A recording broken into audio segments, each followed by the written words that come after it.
What are the 15 most profitable S&P 500 companies in terms of net profit margin?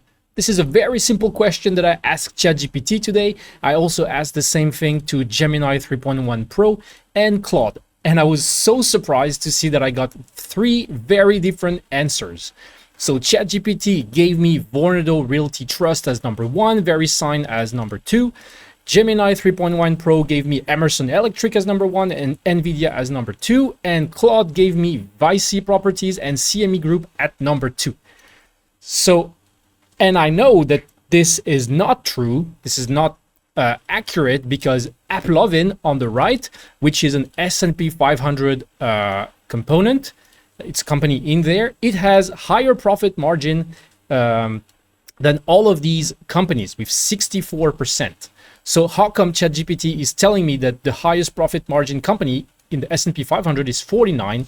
Emerson here, Gemini at no point mentions AppLovin, and neither does Claude.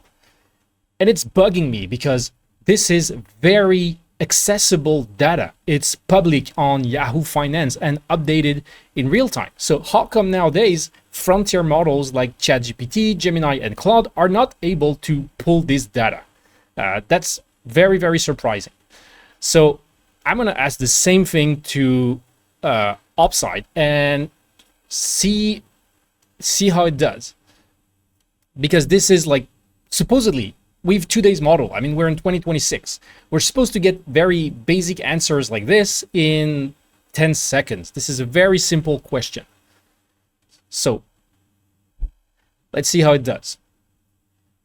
Will we get the same like BS answer as all of these or not? And I'm biased here because I helped build this tool. So let's see what we got. Okay, Vici Properties, 76%. Simon Property, 70%. AppLovin, 64.29%, which is exactly what we get as well on Yahoo Finance. So this makes way more sense. Let's see Vici Properties. We should get 70-ish something. Profit margin, yeah, 76%. In the exact same order of magnitude. Come on, ChatGPT, come on, Claude, come on, Gemini. Make an effort. Go and ask your own finance questions right now on Obside.com. You can get started for free. As for me, I'll see you soon. Bye.